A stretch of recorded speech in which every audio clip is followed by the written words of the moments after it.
Tanel Leok lõpuks ometi. Kas vana Leok on tagasi?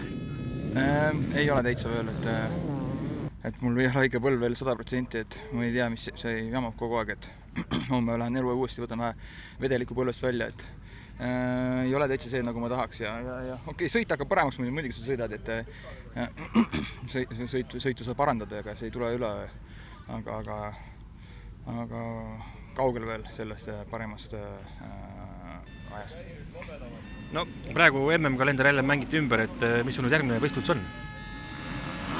Vaatan, kas ma sinna Haaniasse top 200 lähen, aga Faensasse vist on järgmine võistlus, et see on 12. september ikka, kui ma ei eksi nüüd. Või esi 6 või? 6, jah. Et ma olen vähe kalender on peast sassis, see just nüüd tuli välja, et mul ei ole neid kuupäevad passi peaski, et aga see on 3 etappi järjest ja siis nädal pausis 3 jälle Itaalias kuskil Mantovas ja siis tuleb korraks Belgiasse 3 etappi ja kuni novembrisse välja, et siis nüüd läheb päris tihedaks. No kuna need järgmised tulevad septembri algused, siis Eesti meistritiitlit kahjuks ei saa püüda. Jah, see jääb katki ja ma aasta algul siin ka juba nuiest on üks sõit maha ja midagi väga hiilgavat ei ole nüüd, aga no selles mõttes on kahju, et ei saa Eesti katus kaasa võtta, et hakkab juba nagu kõiga kui ülesmäge minema, aga kui ülesmäge läheb, siis tulebki juba välja minna sõitma.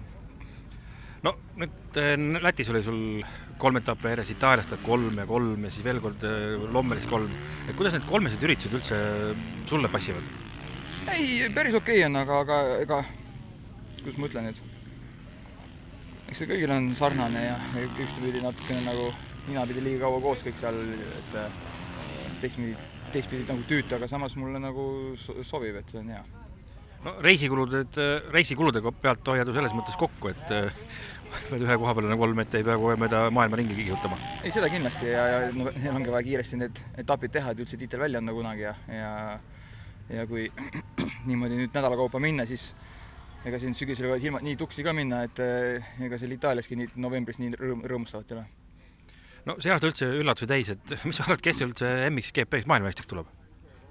Ma arvan, Herlings võtab ära, et tal on niisugune mugav padi juba all, et niisugune, aga motocross on selline, ma mõtlen ka, et pärast mingi tehniline apsakas ja siis on juba psühholoogiliselt käib pikali või midagi ja ongi juba punkt tasa, aga paistab, et Herlings on niisugune natuke küpsem juba, et ei pui nii vahepeal üle, et võtab kogu oma väiksed tulemused ära siin.